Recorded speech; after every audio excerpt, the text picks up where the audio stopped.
जय श्री कृष्ण दोस्तों, सोलर कंचन के एक नए एपिसोड में आप सबका फिर से एक बार स्वागत है। आज हम जिस विषय पर चर्चा करने वाले हैं वो काफ़ी जीवंत विषय है और इस पर काफ़ी चर्चाएं हो चुकी हैं।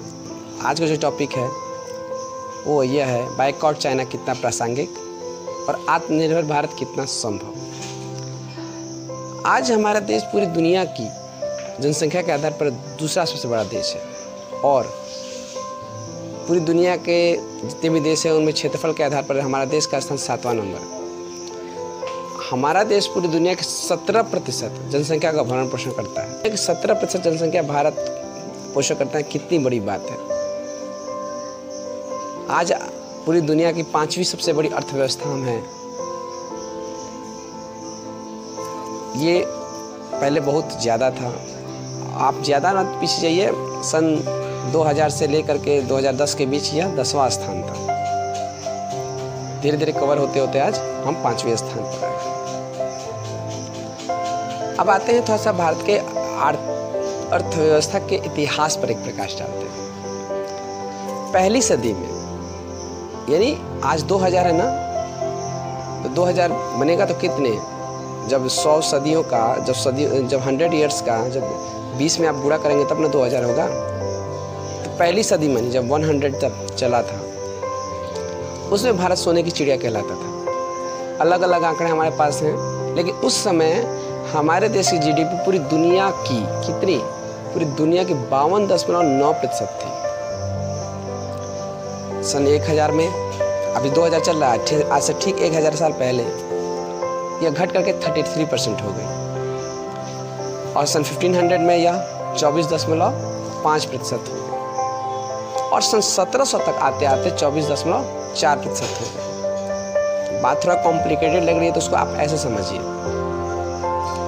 आज अमेरिका की अर्थव्यवस्था है पूरी दुनिया की अर्थव्यवस्था का 23% है। पूरी दुनिया की अर्थव्यवस्था जीडीपी की अर्थव्यवस्था पूरी दुनिया के जीडीपी का 23%। हम सन 1700 में पूरी दुनिया के जीडीपी के 24.4% थे। कालांतर में अंग्रेज ने हमारे यहाँ शासन किया, हमारी आर्थिक दोहन किया और जब वो गए तो उनके जाने के बाद 1947 के बाद हमारे देश की जीडीपी पूरी विश्व की अर्थव्यवस्था में कितना योगदान था, 2 से 3%। समझने वाली बात यह है कि अब आप सोचते होंगे कि आखिर वो 1700 से पहले कौन सी ऐसे भारत के पास क्या था, क्या ऐसी चीज़ थी कि भारत इतना आगे था, और 1700 के बाद ऐसा क्या हुआ कि भारत की आर्थिक स्थिति इतनी खराब हो गई। मैंने आप लोग के लिए कुछ आंकड़े जुटाए हैं। ईस्ट इंडिया कंपनी सन 1700 में भारत में प्रवेश की थी। सन 1773 में कोलकाता में स्थापना हुई थी। ईस्ट इंडिया कंपनी बहुत पहले से भारत में थी, लेकिन सन 1773 में कोलकाता में स्थापित हुई थी। कंपनी आई थी यहाँ व्यापार करने के लिए। अब जरा सोचिए कि उस समय वो व्यापार करने के लिए आई थी। आज जो आप सोच करके अमेरिका जाते हैं, दुनिया के लोग वही सोच करके भारत आते थे। सबके मन में एक ये उम्मीद रहती थी कि किसी भी प्रकार से भारत जाएं, अच्छी नौकरी करें, पैसे कमाएं और अपना देश में आकर के अपना जीवन सुख से व्यतीत करें। आपको पता नहीं होगा, उस समय हमारे देश का जो सबसे प्रमुख उद्योग था वो था वस्त्र उद्योग, कपड़ा। पूरी दुनिया को हम कपड़ा पहनाते थे।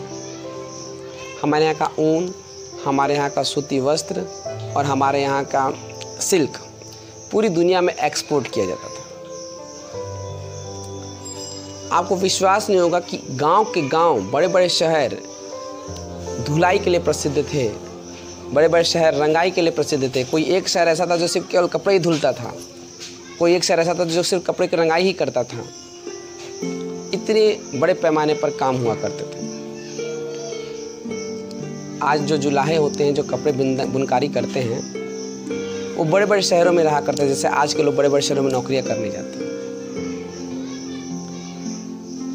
उस समय धीरे धीरे उन लोगों ने क्या किया, ऐसा माना जाता है, ऐसा कहा गया कि वो लोग वस्त्र उद्योग के लिए मशीनें लेकर के आए।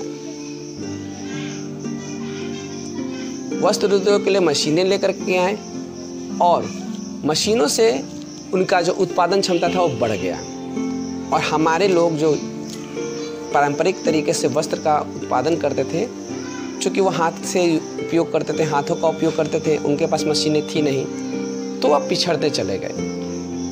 वो मशीनों से तैयार करते थे। धीरे धीरे यहाँ के लोगों के, यहाँ के शासकों से मिल करके यहाँ की नीतियों को प्रभावित करने लगे। ईस्ट इंडिया कंपनी ऐसी कंपनी थी जिसके पास अपनी सेना थी, जिसके पास अपना अधिकार था, कर वसूलने का अधिकार था, अपना मोनोपोली जिस तरीके से वो करने के लिए स्वतंत्र थी। आज कंपनियों के पास अपनी सेना नहीं होती है, लेकिन ईस्ट इंडिया कंपनी को इतनी छूट थी। वस्त्र उद्योग इतना व्यापक था, ऊन उद्योग इतना व्यापक था, और सिल्क उद्योग, सिल्क में आपका बनारस आज भी फेमस है, उस समय बहुत फेमस हुआ करता था। गुजरात के बड़े बड़े नगर उस समय काफ़ी कपड़ा उद्योग के लिए फेमस थे, और ये हमारी अर्थव्यवस्था की रीढ़ थी।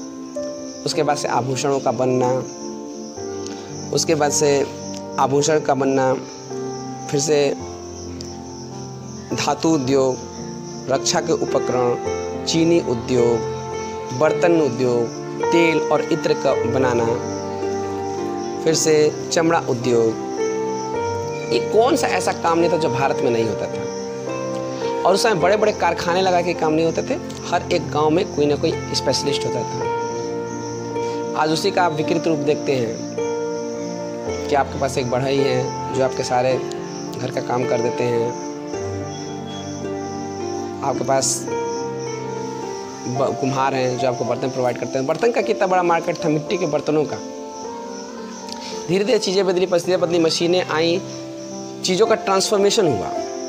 मिट्टी के बर्तनों की जगह स्टील के बर्तन, एल्युमिनियम के आया, एल्युमिनियम का स्टील किया है। वस्त्र उद्योग में धीरे धीरे जो हाथों से था वो धीरे धीरे आपका मशीनों ने पकड़ लिया। उस समय बहुत महीन सूत की कताई भी होती थी। इतना भारत का वस्त्र उद्योग इतना संपन्न था कि बारीक से बारीक सूत भी लोग चरखे से काट लिया करते थे।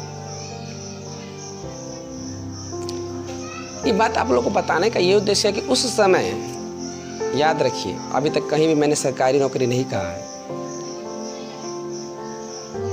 उस समय कोई सरकारी नौकरी नहीं थी। सरकार सिर्फ एक ही काम करती थी, बड़े बड़े हाट मंडियाँ लगवाना।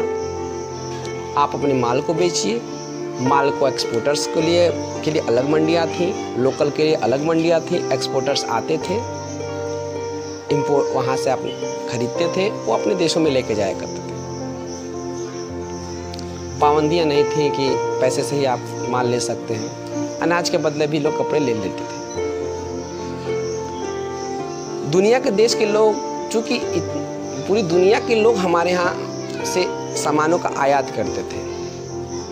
आप समझ रहे हैं ना कि 24% बहुत होता है। पूरी दुनिया में आप जितना प्रोडक्शन होता है 24% आपके यहाँ होता था 1700 में।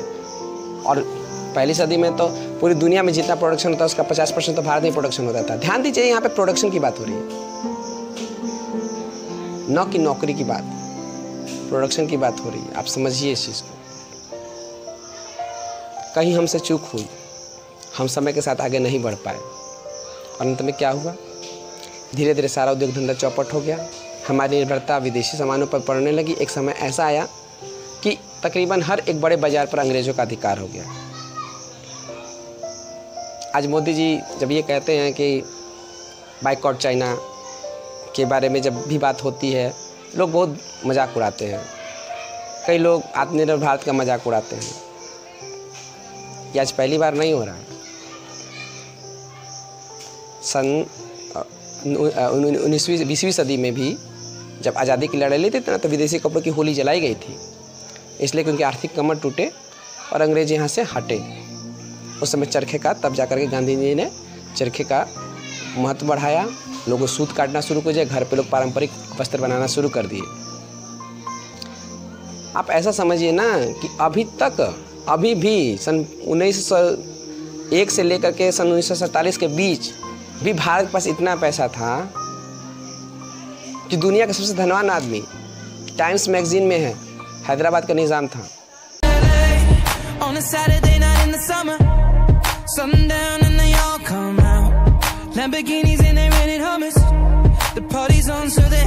Beautiful people, top designer clothes, front row